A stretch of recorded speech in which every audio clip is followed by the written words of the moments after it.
Hello, everybody. Welcome to NPC Cast, your place for face-to-face games. My name is Chris, and I'm coming to you from sunny Seattle, Washington. And like I do every single week, I brought an NPC along for the ride with me. To my right. Me? Oh, hey. Hailing from the frozen tundra of the north, he is NPC Del. Del, how are you doing? I'm doing great. I'm liking this new casual format we got going. Yeah, we're just cash. You know, we got our coffee mugs. We got our mic arms. Again, for the listeners who listen to the podcast version, we are recording this on video as well. You can go to youtube.com/1000XP to see the actual video broadcast of this show. Every week we're getting better. The production value is getting a little bit better. And if you want to see our faces while we talk at you, you can do that at youtube.com/1000XP. Spell it out. And the reason it gets better every single week is because of viewers and listeners like you who support us on Patreon. Absolutely. Patreon.com/NPCcast is where you can go to donate to the show financially if you so choose. You can toss us a couple of bucks per episode. It's not necessary. NPC Cast on video and audio will always be free, but we really appreciate it. It lets us do things like buy microphone arms, as you can see if you're watching on the YouTube version. This episode is going to be primarily about how to deal with problem players in RPGs. We once again asked for questions from the audience. We are mere NPCs. You at home are all the PCs, so we want to help you on your quests to become awesome game masters and game players. So we got a bunch of quests from people in the NPC Cast universe, and some of the main ones were about problematic players at the table, so we figure we should address that. Yeah. Before we get to that point, though, we did have someone on Facebook who disagreed slightly with Dell's assessment from last week. Dell, can you sort of do a recap of what your opinion was of technology and what it's going to do to the pen and paper RPG format? Yeah, I said that the first company that cracks the riddle of how to get flawless integration between everybody's mobile, touchscreen device and the tabletop in the way that, that Microsoft Surface video from about 6 years ago teased us with. They're going to be the ones to bring role-playing into the new millennium with people sitting around on their devices and interacting with the table rather than staring at sheets of paper and dice. Right. And Alex Clark from Facebook said, and I quote, "I disagree about the future..." What's the first thing he says? Oh, I'm sorry. "Great show. Thank you, Alex. But needs more Aaron." Whatever. That's what he said. Nobody's perfect. I disagree about the future of role-playing games, though. Pen and paper is to videos what books are to movies. The problem here is content. In pen and paper, you're limited by your imagination only. In technology, you're limited by the community-supplied 3D models, skins, scripts, etc. It's comparable to designing the appearance of your character. You can either take one of many, say, existing elf portraits on the internet, or you can think of something completely of your own and write down a description of your character. While some people do the former, right now it's not a big thing in my humble opinion. Thus, the existing content will always impose a limitation, and the lack of limitations is pen and paper's main selling point. I tend to agree a lot with what Alex is saying, but Del, what are your opinions on this? I think that you're misinterpreting what a lack of limitations is. I think that there are limitations set on us by the speed with which we can roll through books, the number of sides a polyhedral die can have and still roll true. There are so many things that are able to be done when you're not bound by paper and pencil and physical dice that just can't be done. And things like being able to manipulate your character, on a grid and have that instantly calculate everything to speed up combat are going to be the things that I think will bring gaming forward. Whereas, getting rid of the bookkeeping, the same way that like war games are now all on computer. Nobody plays with chits and thousands of units written on paper and taking up 4 foot by 6 foot of their garage for 6 years. It's getting all of the bookkeeping out of the way so players can focus on still interacting. I don't think there will ever be a time that getting together in the same room and interacting face to face, even if you're using an app to manage the math stuff, I don't think the face-to-face, same-room gaming is ever going away, and I think that's the main selling point, in fact, is getting friends together. Right. But I do honestly believe that it's a matter of time until somebody figures out how to automate all the boring, dumb stuff and let people get down to pretending to be an elf better. Yeah, I think what you're saying is that you're trading some limitations for other limitations. It reduces a lot of the limiting factors that a lot of people have when running games because of the bookkeeping element. The digital component helps with that. And I think you could also argue that we will eventually get to a point where, just like you're seeing with sandbox video games, is you're going to get to a point where the limitations of those platforms are very, very minuscule if they exist at all. Character generation or character generators, for example, in role-playing games are always getting better. I mean, you look at the creator wrestler stuff in some of these video games that they have now, it's very detailed. You can kind of create whatever you want to create. So I think we will get to a point where the digital tools become so sandboxy that you can kind of brush over that. However, I do think that the core element of being able to tell a story outside of that construct is going to be the key turning point in turning digital to be sort of the preferred method of how we play our traditional role-playing games. We'll see. I'm excited. So thank you, Alex, for responding. Thank you so much for disagreeing with Dell. I really, really appreciate that. But the main topic of this week's episode, we're going to get to some questions at the end that some other people had, but the main sort of bread and butter topic comes from an email that we received from a listener. Nick. It was Nick? Nick. From a listener named Nick. And we'll go ahead and read this now. Do you want to read this one, Dell? Sure. All right. I'm GMing a pre-made Pathfinder campaign, and I have a few different types of difficult players. First, the one who takes too long to play. He's playing a druid and can easily take upwards of 20 minutes to play a single action. How do I speed him up? All right, so there's actually going to be a handful of questions in here. Do we want to tackle each one individually, or do we want to do the whole thing? I kind of want to do each one individually and just pull them to the side. So suffice it to say, Nick has a lot of problem players in his campaign. We're going to do each one of these questions individually, though. Yeah, good job, Nick, holding your group together, because this sounds like every horror story I've ever read in the same party. Right. It's almost like it's almost difficult to believe that this is one party that this is happening to. It's like this comedy of errors with every type of archetype possible as a player that's going to be a little bit problematic. But let's talk firstly about this first one, the one that takes too long to play, upwards of 20 minutes to take a single action. How do I speed him up? Del, what are your thoughts on this? So the biggest thing is he is being overwhelmed with choice. Druids have, beast forms that they can switch of literally any monster in the monster manual sometimes, or an entire cleric spell list, plus combat options, plus companions, all this. There are so many things a druid can do. This is also a major complaint of druids in some games that they kind of take over. So there's the hard line and the soft line. The hard line is an egg timer or sand timer. Right. Go pillage a sand timer and say, Druid, click, take your action. You have until the sand runs out. Otherwise, you just take a full defense, or you put your shield up and stop for the turn. That's the hard line. That's the last resort. That feels real bad, especially if you're only doing it to the Druid. So you kind of have to do that to everyone. The soft line is either asking him or yourself creating power cards. I did this for almost every character I played in any game, not just any D&D game, where I would have a set of cards laid out. In 4E it was encounters and daily, so I could flip them over, but I would hand make cards that say, these are like the 5 or 6 things I can do, and then have them splayed out in front of me so I could easily pick from them, and I didn't have to go digging through a book. I suspect what's going on is the druid player has written down shape change X per day on his sheet, and every time he has to go digging into the book to find out exactly what that means and what it does.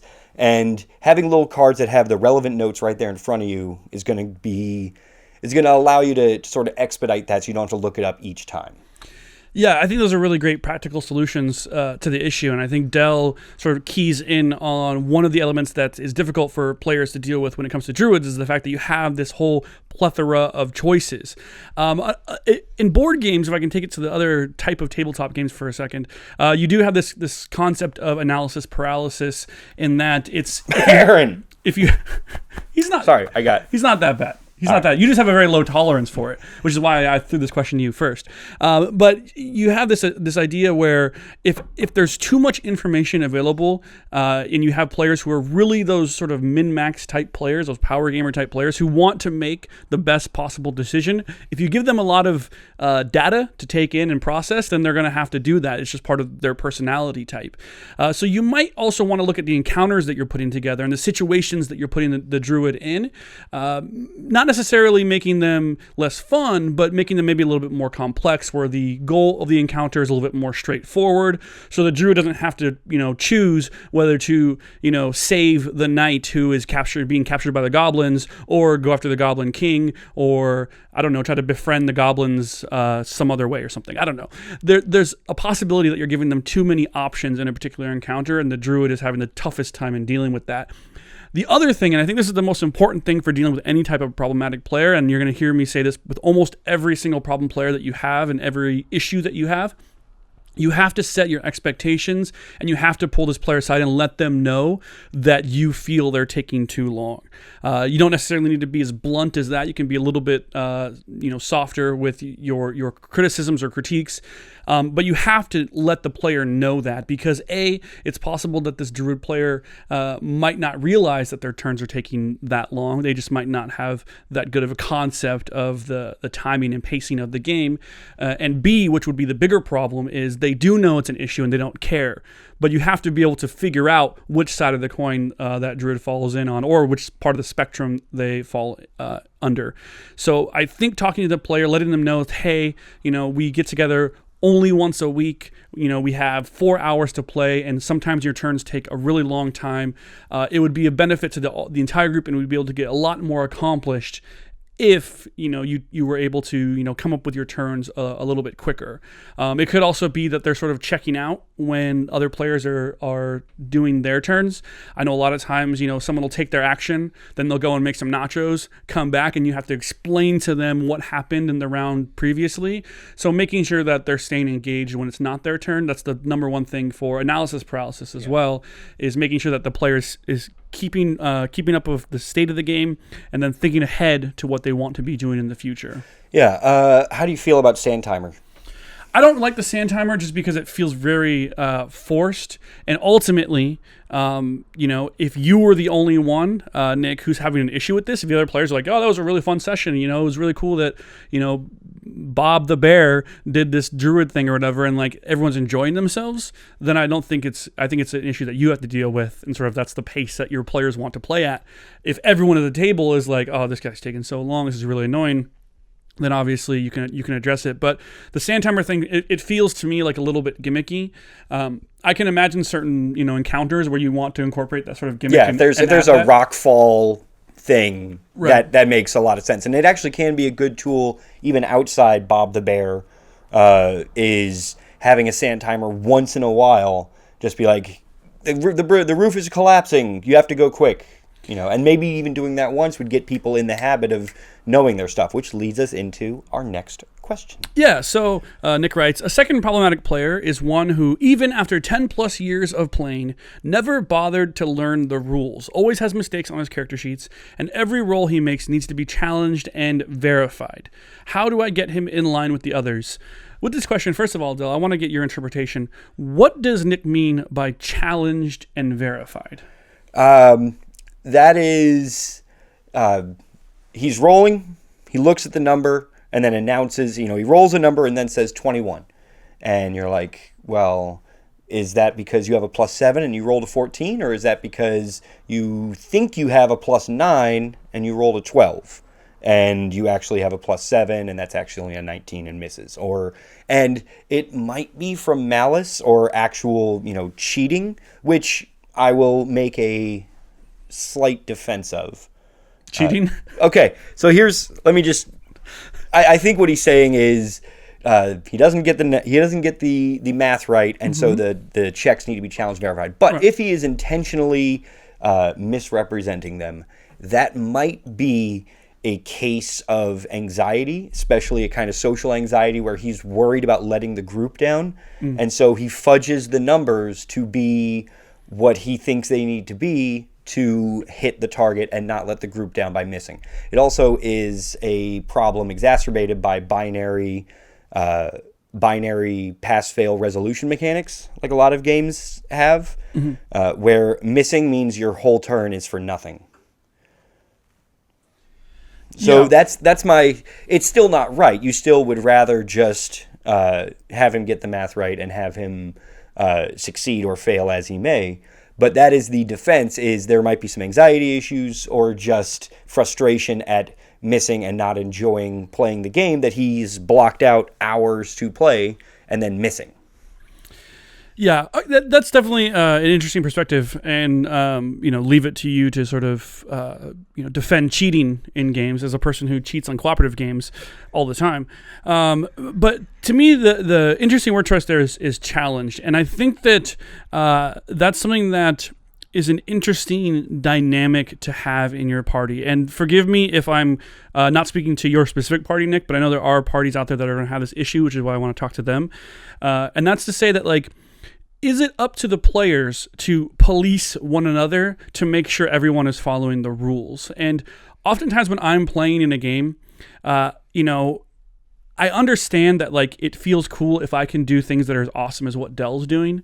However, I'm not going to, try to call Dell out for getting the rules wrong, to bring him down a peg or something. And that's kind of what that word challenge to me feels like. It feels like, this player does something and the other... Color spray. Let's know what color spray does. Right, yeah. And the other players are trying to sort of rules lawyer him almost in what is a cooperative game, cooperative experience. They're trying to sort of rules lawyer him.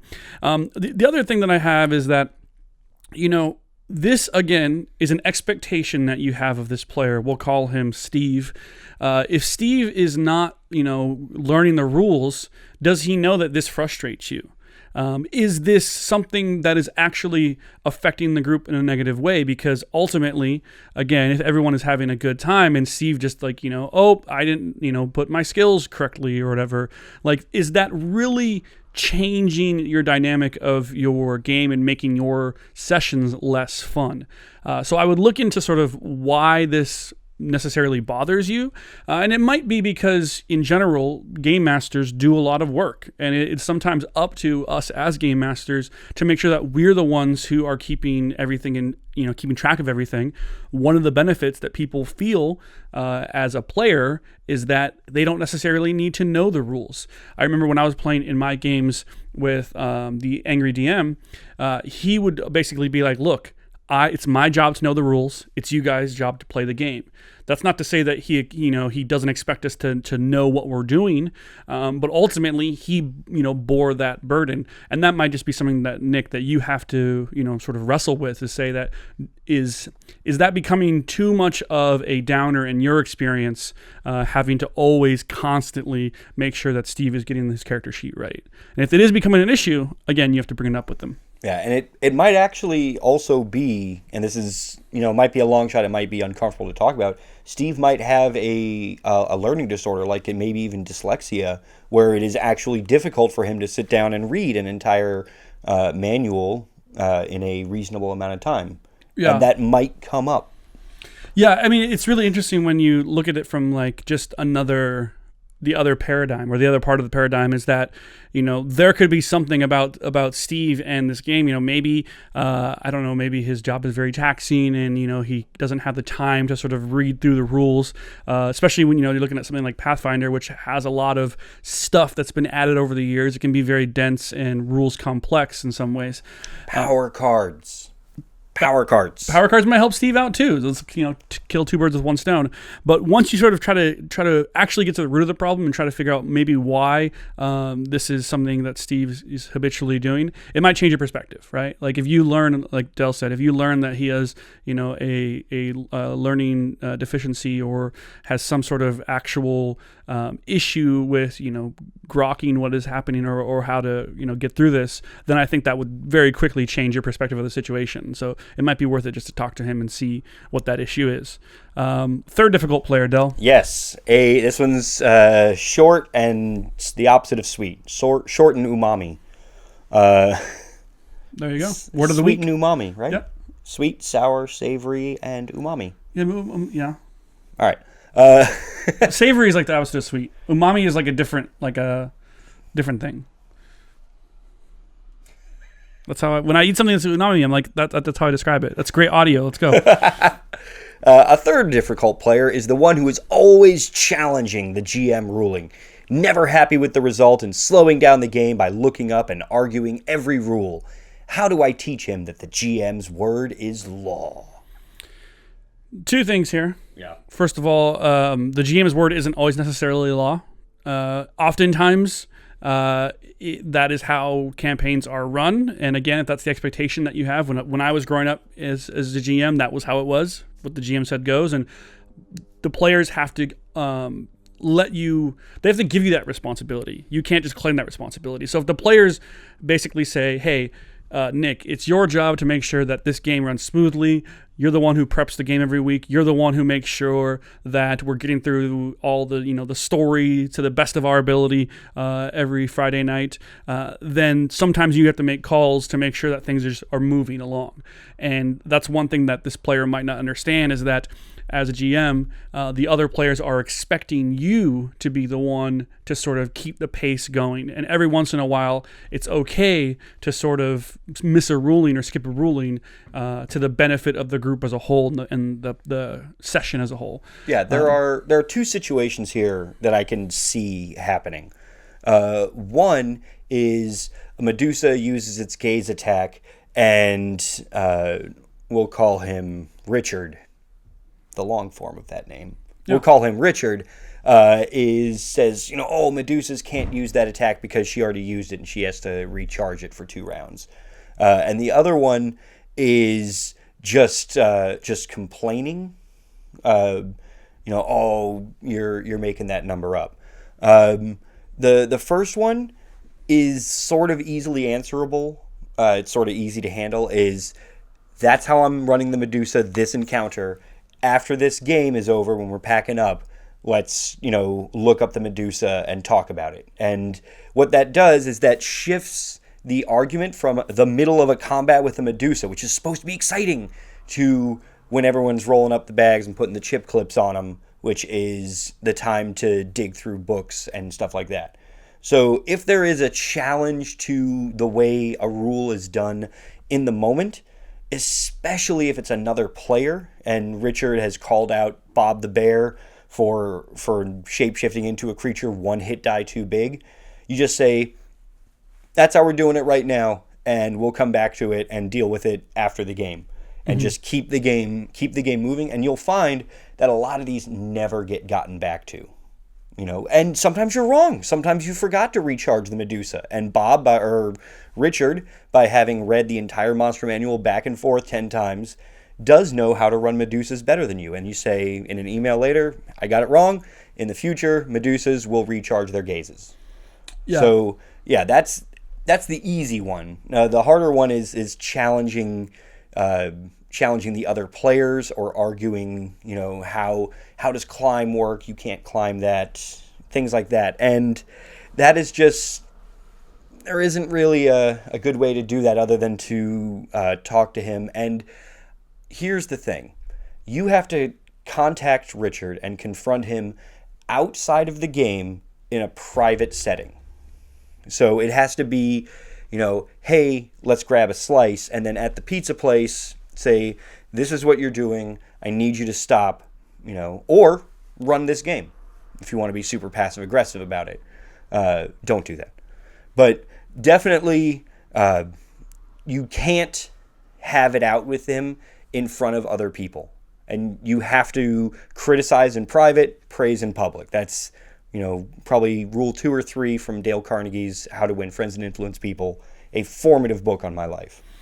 Yeah, and I think, taking from that same book, I think this is an opportunity for you to acknowledge Richard for his knowledge of the rules. This is an opportunity for you to, in front of the other players, say, hey, Richard, I really genuinely appreciate the fact that you know these rules as well as you do, and you bringing them to my attention so that I can run a more consistent, fair, and fun game for the party. I think that see if you can have Richard and Steve sit next to each other. Yeah. And just sort of deputize Richard. Right. Like, just keep an eye on Steve, make sure his numbers add up, and help him out. But it's something to definitely, like I said, acknowledge the fact that, you have the opposite side of what, Steve's thing is that you have someone who clearly takes pride in their knowledge of the rules and sort of knowing how the game is designed to be played. These people are important, and actually, as a game master, sometimes they can be your best friends because, like I said, in some parties, it's going to be the game master who's designed to sort of know what all of the rules are and to sort of keep things, by the book. Like Power by the Apocalypse games, Paranoia, right? Especially. But if you have a player who can take on some of that stuff and be like a go-to person for rules interpretations, that takes a burden off of you as a game master. The downside, though, is that the arguing part is what really sort of gets my goat, and that's the fact that they're not necessarily arguing because they want to get the rules right. They're arguing because they want to be right, and that's kind of the difference. Is you have to let Richard know that, hey, I understand that you have a mastery of the rule system, and I really genuinely appreciate your mastery of the Pathfinder rules. It's a huge help to us in our sessions. However, my goal as a game master is to make sure that the game is running smoothly. And sometimes we do as a party have to sacrifice to the letter of rules in order to make that happen. The other part of this, and this is something that, again, Nick, that you might have to address yourself, is that is Richard right? Like, are the rules often not correct or not used correctly? Or is it something that he's kind of like arguing the corner cases and trying to get like an advantage? Those are two different things. But if it's the first one and the rules, the other players in the party or the party don't really care about the rules, maybe you don't have quite as much mastery of the rules as maybe Richard does, it could be frustrating as a player who goes in expecting things to be one way and then them ending up being something different. So, brushing up on the rules and making sure that, when Richard brings stuff up, he knows that his input is appreciated. However, the arguments are not appreciated. And if Richard has a problem with the way you run games, then yeah, he can bring that up after the game as well. So, and it might be that Richard is kind of co-DMing, which can be actually an opportunity if you are getting burned out dealing with this group. Let Richard do it. Let Richard run an arc or two. There is a class of player, though, that is interested in playing the game, but also really loves to sort of dig into the nitty-gritty of the rules, that doesn't necessarily want to run a game. Again, I think that the number one thing to do with situations like this, coming from how to win friends and influence people, is the fact that you have to be gracious and you have to be genuinely thankful that he's bringing this to your attention. And once you say to him, when he's like, "Oh, that's not how like water breathing works," you'd be like, "You know what, Richard? I genuinely appreciate you bringing that to my attention. Like I am glad that you're the one who is going to keep track of these sort of esoteric rules. However, in this current circumstance, we're going to ignore that. But I would love to hear from you. Teach me how the water breathing rules work after the session, and I'll make sure that in future sessions we get it right. I genuinely appreciate you bringing that up. Thank you." And then like, what's he going to say to that? Like, "No, we're going to get it right now." Like, no, he's not going to say that. He's going to be like, "Oh, I'm appreciated. My opinion is valued, and now we can move on because the party has different expectations." So. Yeah. There you go. You want to read the last one? Sure. My last difficult player is never happy with his character.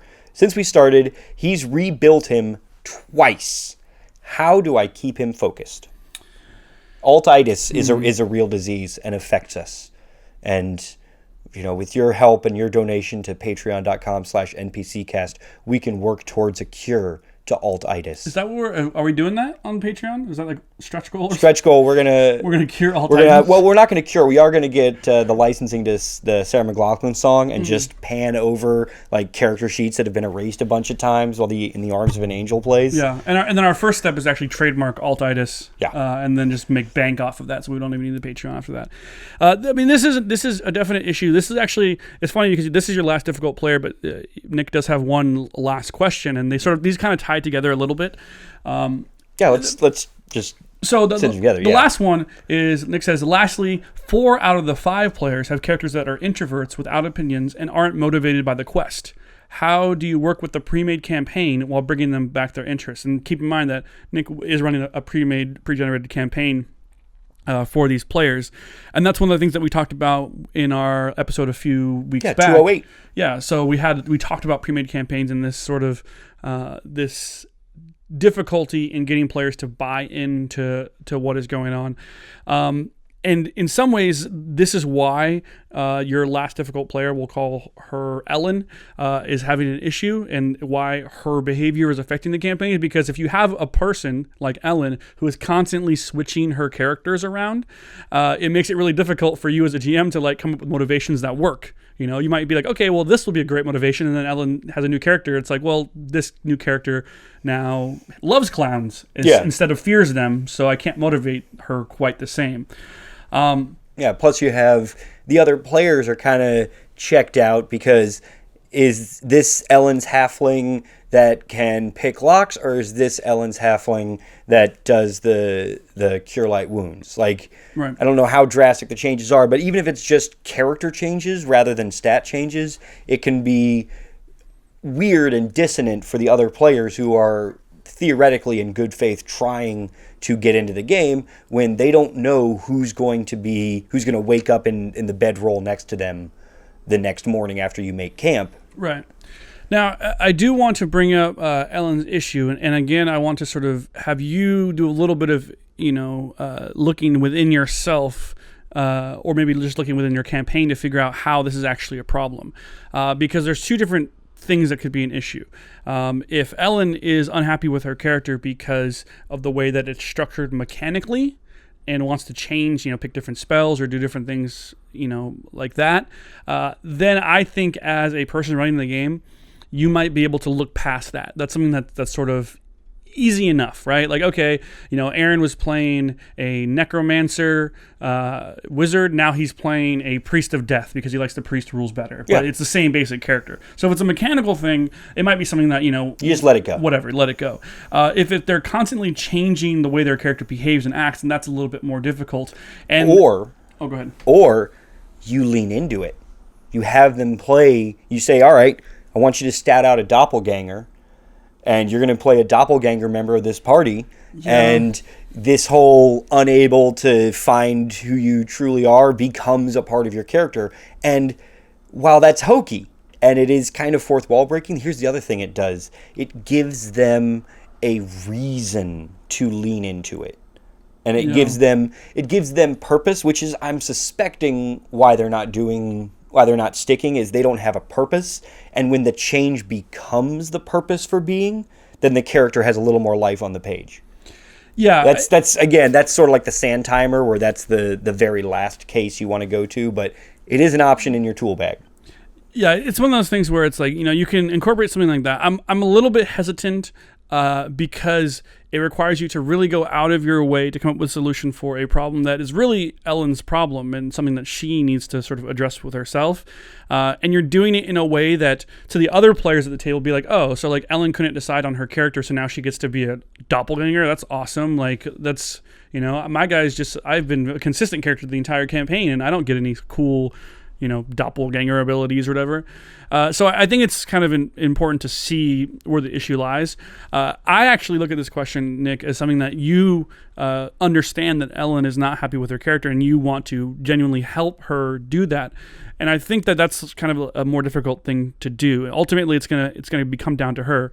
Now, Again, if she's just the type of player who likes to like try different things out, that's okay. But it's not really your job to keep her focused, so to speak. It is your job to make sure that everyone's having a good time. And if for Ellen to have a good time at this point, she needs to change her character all the time, then that might be something that you just have to kind of like suck up and deal with. Maybe just set rules that you can only change at a break point. Right. Where that character wanders off and a new character wanders up. But she can't change mid-dungeon. Right. And it sounds to me, because you use the term rebuilt, she's rebuilt him twice, that I think means it's more of a mechanical thing. And again, you have a group of problematic players. This one is probably one of your least of your worries when it comes to these people. Yeah, Ellen is trying to have fun. Right. She just can't quite get there. So that's a good sign. That means Ellen is invested and wants to have an awesome time adventuring and killing goblins and getting gold. Right. So she's your best one in this list. Right. And then now, of course, this ties in again to the last point that Nick made, and that's having the characters that are introverts. Why? Without opinions is the one that gets me. Right. So it sounds like you got some murder hobos. Right. Which is where those expectations come in. Because if 4 out of the 5 players don't care about the story, don't care about what's going on, and just, like to... Well, I want a tactical combat experience. Right. Then that's kind of the game that they're expecting. And, like, to a lot of people, that's what role-playing games are. In fact, for a lot of role-playing games history, at least in the formative years, that's literally what they were. Yeah. So this is something that you kind of have to, like... dig in with them.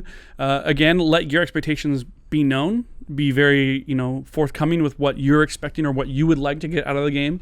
And you can let them know and say, hey, I understand that your characters are sort of like designed, like if a player makes a character who is like a mute or an introvert or shy or stoic, a lot of times it's because the player of that character is some of those things and doesn't want to like have to role play, like if you're Thar the barbarian. Right, if you're like a shy sort of introverted person, you don't necessarily want to role play someone who's super outgoing, and you sometimes don't always do a good job at it. So I think that it's important for you to sort of realize like maybe that's just kind of the personality types of the players you have, and that could be sort of a mirror reflection of that. And again, look and see like, why is this really an issue to you? And it sounds like it's an issue to you primarily because it's not allowing you to sort of get the campaign back on the rails that the pre-made adventure wants you to be on. Yeah, it sounds like the adventure wants the players to get invested in saving the town from the dragon, and the players don't care. So I know pre-made adventures cost money, but sometimes you just have to scrap that and go off the rails, or just keep the combat encounters and rewrite the story to work with them. The best tricks I've found is ask the players what's a town their characters have never been to and want to, and who's someone that helped them in the past. And then you just have those past characters give them something and then take that away because they died. And the players will chase after whatever killed that very, very efficiently. So, yeah. But it's tough because you have a pre-made adventure that assumes the players want this, and they're not, and that's tricky. You can either straight up say, "Hey guys, do you care about this adventure at all, or do you want to just do a 10 story dungeon delve?" And if they say delve, then strip out the story, keep all the combat encounters, and just run those. And if that's not super satisfying to you, then maybe the group should be playing war games instead of role-playing games, which is a bad answer, but it's an answer. Yeah. Again, I think that it's not too late to address this as an issue, because I don't believe in sort of like you can, at this point, you're obviously not enjoying the process of this game. Your players might, but you have to sort of begin to establish expectations and don't get into this like sunk cost fallacy where it's like, oh, because we didn't establish expectations at the beginning of the campaign, I can't do that now. You can absolutely do that right now. And I think it's important to know that like when you get into a pre-made campaign with a group, everyone at the table has to agree to play that adventure. You know, it's like, hey, do you guys want to play, you know, the Curse of the Mummy's Tomb? In this adventure, we're all going to play characters who want to go into this mummy's tomb and get the treasure.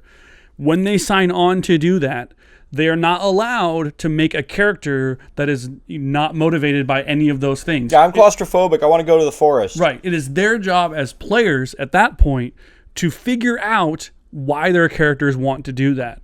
And instead of trying to figure out why their characters wouldn't want to do that. It's sort of like saying, like, if we're putting together a American football team and we bring in someone who's a basketball player, all of a sudden they're like, hey, I can play football. Cool, come play football with us. Actually, you know what? I only play basketball. It's like, well, then why did you apply for this position? And why did we hire you? We should have done a lot better scouting. But you get my drift. It's the idea that, like, these players have signed up. You have generously given your time and your devotion to running this pre-made session for them. They need to know that they have a stake in this as well. And it's their job to figure out why their characters should be doing these things that you're preparing for them. Because everyone here knew that this was a pre-made adventure. Everyone here knew, as we sat down, that there was going to be things that were going to happen that were going to be scripted. And it's their job to figure out why to do it just as much as it is your job. So you can help them, absolutely help them. And some of the tips that Dell gave about, you know, giving them, trying to dig more into their backstory and give them those hooks, I think will help. But ultimately, like, it's not your responsibility to come up with motivations for their characters. They need to do that on their own. Yeah. Very cool. Well, thanks so much, Nick, for the email. We really, really appreciate it. Yeah, give us another email in a month and let us know how it's going. Yeah, that'd be awesome. I'd love to hear sort of what you sort of arrive with, what worked and what didn't work. If we gave you terrible advice, I want to know about that too. And I'm sure the other listeners would want to know before they try to instill some of that terrible advice that we gave you. We do have a few more questions, I think, if we want to sort of get to time. that. Let's hit them. Let's hit a few more questions. So we had... William Arnold on Twitter asked, this is at William J. Arnold on Twitter asked, I'm interested in the topic of PCs who have a secret from the rest of the group. I've made my opinion on this known a few times on the episodes in the past. I really hate it. In fact, I don't think I've ever seen it work. Now, let me take that back. I don't mind the characters having secrets hidden from the rest of the group sometimes, but I think that it's almost never worth the payoff to the whole storyline that's being told. And I really, really dislike players having secrets from other players. I really don't like that because I think that, again, the payoff is almost never worth it. And in my experience, I've literally never played in a campaign where there was a payoff from that. I know other people have. I think Dell's been part of a campaign where there's a secret like that. But me personally, I'm not a big fan. I think that part of the social contract of playing 95% of the role-playing campaigns that you play is that this group of adventurers, this is the story of them working together towards goals. Might not be a common goal, but they're all going to work together towards goals, and they're going to work together. You don't have like a television show where you have a group of people. I guess you do have betrayers. Television is different. I shouldn't have brought that up in the first place because this is not a television show. This is a group activity. I am super in favor of characters having secrets from one another, but here's the big caveat. They should tell all the players what that secret is when their character joins the game. So if we are in a Delta Green party and I am secretly a cultist for Nyarlathotep working with the rest of Delta Green to fight Cthulhu, all the players need to know that because it makes it so much more fun. And you just embrace the conceit. Like, there's no way that they don't recognize this person in disguise. They just have a mustache on, or they just have, glasses and their hair curled and a little slick. So we just embrace that nobody in this universe can tell that secret. And then it becomes fun and this, like, cringy experience when the secret cultist has to agree to stuff to fight the evil hordes, but just at the last second pulls up short or intentionally flubs. And that is super fun and interesting, but only when all the players are on board, because just because you know that they are, just because the player knows it doesn't mean the characters do. And it's more fun for the characters to act in that way, where we get to, as the players, be the audience watching them not figure out it's a cultist. And it's like, screaming, don't go in the closet. It's exciting on that level. Right. And that's the only way it works. Right. Yeah. So there's two different takes on it, but thank you very much for the question. On Facebook, we had Scott McDonald asked, when you play a non-human character, do you feel forced to imbue it with a stereotypical trait, like a voice or mannerism or an attitude? What about you, Del? Yes, but it's not so much that it's a non-human character. Every character gets an affectation so that you can clearly tell that person is talking. So, Presto the elf sounds very different than Del. It's just they are different characters, and you can tell immediately when one is happening and the other isn't. So that's the only reason I do it, is just for table sense. Not touch that anymore. Yeah, don't do that. Yeah, for me, I think that I do tend to give them, some traits, mostly because it's an easy way to convey sort of some of the tropes that are popular in whatever fiction that we are sort of mimicking. I understand that, if you then begin to extrapolate that to the real world, that it has, obviously, social implications when you're doing that type of stuff. But I find that it's important to sort of keep people in the framework of the world that you're existing, to sort of establish rules for that world. And then when you subvert those rules, make it for good reasons. But it's kind of like, for me, in World of Warcraft, for example, the dwarves have an accent, and that's like, the dwarves have an accent. That's just part of the world, so that I know that if I'm talking to someone and they have that accent, like they're probably gonna be a dwarf. And so in my head, it's easier for me to picture that person as a dwarf, I guess. So. Yeah, I don't know. Yeah, I guess the answer for me is no, because I don't use a stereotypical accent. I would never play the gruff dwarf. I would never. That's not interesting to me, so I would never do it. Yeah. We had a couple other questions. We're going to get to those probably next week. If you want to get some of your questions answered, you can reach out to us on social media. My Twitter handle is @NPCChris. Del? I am @ANRLizzy. I just realized that I also put it at the top of the screen if you're watching on YouTube. You can reach out to the entire NPC Cast on Twitter. It's @NPC Cast. We also have a Facebook page as well where you can ask us questions. It is facebook.com/NPCcast. And Del, we have a Gmail address as well? We do. It is thenpccast@gmail.com. Good to know. You can send us an email if you want. Once again, this episode brought to you by Nick's email. Thank you very much, Nick, for sending that in. We're not done yet. We're going to tell you some of the things that we're excited about, and we're going to do that right now. All right, Del, what are you excited about? So, Chris got me into Malifaux a year and a half ago. Still really like it. Playing it. Still really hate assembling and gluing mustaches onto Kung Fu masters. Fair. It's a bit much. Fair. So, when Chris told me about a setup where all the models are pre-assembled and you can just hit them with primer and then hit them with a splash of color and you're good, I'm like, yes, I'm doing this immediately. And I backed it at the tier above the basic level. And then they took away all the tiers for the other side on Kickstarter. And they just made it completely a la carte. So now I get to go in and kind of pick which cool goodies I want for my gibbering hordes. And I'm very excited to sit down with Chris and have him tell me which ones to get. Yeah, I'm not going to help you do that. But I will say that I'm the same way. When I backed the game, I didn't have time to research it. So when it first launched, I just went to literally the highest price thing I could buy at the time, and I backed it at that level. I was like, I'll figure it out later. So now I'm going to go back and decide, because I don't actually probably need two factions, which is what that level was. So I'm going to pick one faction, which is probably going to be the King's Empire. And then I'm going to sort of pick the extra bonus add-ons. I really want that big artillery gun, which they have. It looks awesome. But yeah, there's a lot of awesome things for that, and I'm really excited as well as Dell is about the prospect of not having to assemble miniatures. Yes. Oh, thank God! Thank you, Weird.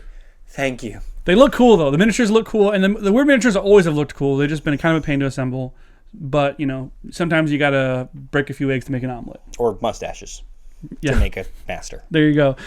This week, I am excited about a game that I helped to co-design it with our good friend Maddie, and it is called The Last Garden. I talked about it a couple times on the show. In fact, we had Maddie on talking about it. We're getting very close to our Kickstarter.